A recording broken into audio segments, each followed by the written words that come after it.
Many well-intended people have suggested that I market my books to conservative Christian readers. They say this because they know I'm devout, and they also know that Brena, our favorite heroine, is a woman of strong faith. But this is a really bad idea for two main reasons. The first is that while Brena believes in a supreme God who loves her, she is not a Christian. There is no Christianity in her world, so she doesn't fit into the ideology that many conservative Christians share. Imposing conservative Christian views and values onto her does violence to her culture and character. This includes the belief that she should proselytize.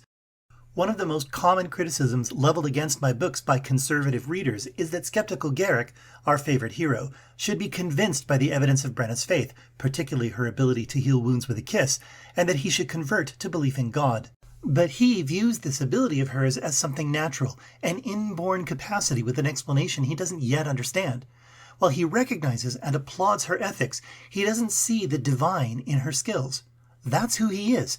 And because Brena is the product of Lithian culture, with its extreme respect for individual choice, she can't impose her faith on him and at the same time remain true to the principles on which her belief is founded. The same is true of her parents, who accept and love Garrick without judgment, so why should any reader insist that I write the characters differently? Sadly, they do. Yes, Brena wrestles with the contrast between her worldview and his. The same is true for Garrick. But this friction and its resulting tension makes their relationship unique and interesting.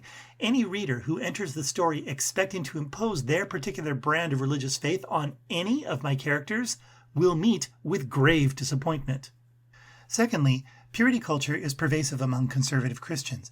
The belief that people, especially women, should maintain absolute chastity until marriage is very destructive to young people. There's a lot of psychological research supporting the idea that this relic of patriarchy should be relegated to the scrap heap of bad ideas. If you think I'm not a real Christian for saying this, sit down. I don't answer to you. Many conservative Christian readers complain that the rather mild petting between Garrick and Brena before they marry proves that she is not sincere. In fact, one reader even told me that Brena is the poster queen for a word that rhymes with torn. The absurdity of the accusation is evident to anyone who hasn't swallowed the poison pill of purity culture. There is more explicit content in the Bible than there is in my entire book series. If you don't believe me, read Ezekiel 23, 1-20.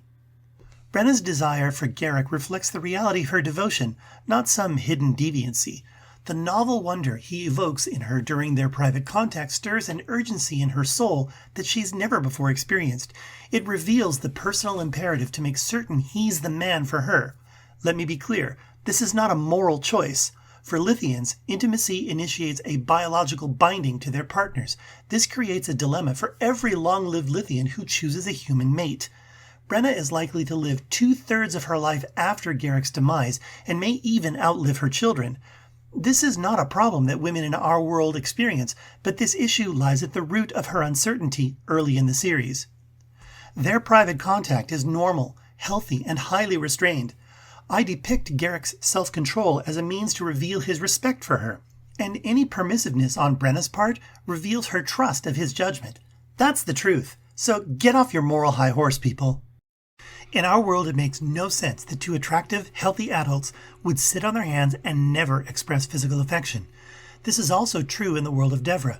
It's my story, and I will write it as I see fit.